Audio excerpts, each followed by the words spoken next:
顯赫嘅成就得嚟不易，更應該悉心守護。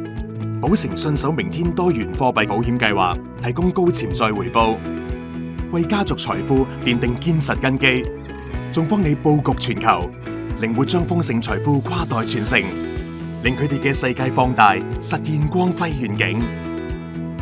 見證住世界多變嘅企業家 Jimmy， 一直心繫仔仔 Daniel 同太太 Sandy 嘅未來。無論去到邊度，佢都希望仔仔將來生活無憂，可以放膽追夢，做中意做嘅事。亦想為太太建立穩健財富，維持優質生活，所以投保寶城信守明天多元貨幣保險計劃。完成供款後 ，Jimmy 運用開支散業選項，將保單分拆成3等份，為家人訂立個人化嘅財富傳承方案。為咗保障仔仔將來嘅生活 ，Jimmy 委任 Daniel 為第一份保單嘅受益人，並運用市場首創嘅自主傳承身故賠償支付選擇。預先幫 Daniel 安排點樣收取身故賠償。佢想仔仔喺自己離世後，先以每月分期形式收取20年金額，仲為 Daniel 選擇好人生事件。當 Daniel 一到65歲，就可以一筆過攞到身故賠償餘額，咁就可以確保仔仔有固定金額，長期保持財務穩健去過優質生活。Jimmy 透過第2份保單，委任 Daniel 為後續持有人同後備受保人。等佢可以接管保單，為延續恒久家族財富鋪路。家族有腦退化病史嘅 Jimmy 明白照顧患者並唔容易，所以委任 Sandy 為第3份保單嘅後續持有人同後備受保人。仲透過計劃特設嘅無行為能力選項保單權益轉讓，委任 Sandy 為指定持有人。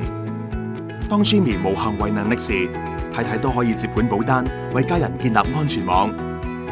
Daniel 25歲，想自由追夢，為咗令佢唔使擔心生活開支 ，Jimmy 運用市場首創嘅自主入息選項，喺 Daniel 大學畢業後第1年俾3萬美元仔仔，並因應通脹每年增加3%。咁 Daniel 喺未來26年就有現金流作後盾，全心發展事業。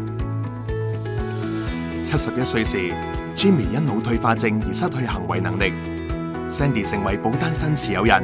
令保單無間延續。呢個時候，第3份保單嘅預期非保證總現金價值已超過160萬美元。Sandy 可以提取保單價值去照顧 Jimmy， 同時維持自己嘅優質生活。Jimmy 喺86歲不幸離世。第1份保單 ，Daniel 每月可以攞到8471美元嘅身故賠償，確保有固定收入作為家庭開支。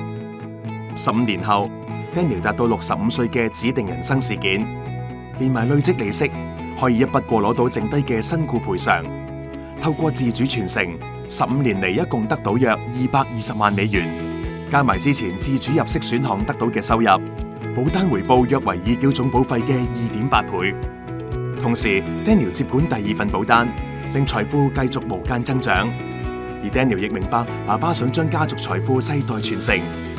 所以佢之後再委任仔仔 Ethan 做後續持有人同後備受保人，代代相傳。Ethan 喺爸爸80歲離世後接管第2份保單，預期非保證總現金價值已近2900萬美元，約已繳總保費嘅24倍，創造豐盛財富。唔計之前攞咗嘅入息，3份保單嘅價值加埋已經接近3300萬美元，約為已繳總保費嘅27倍。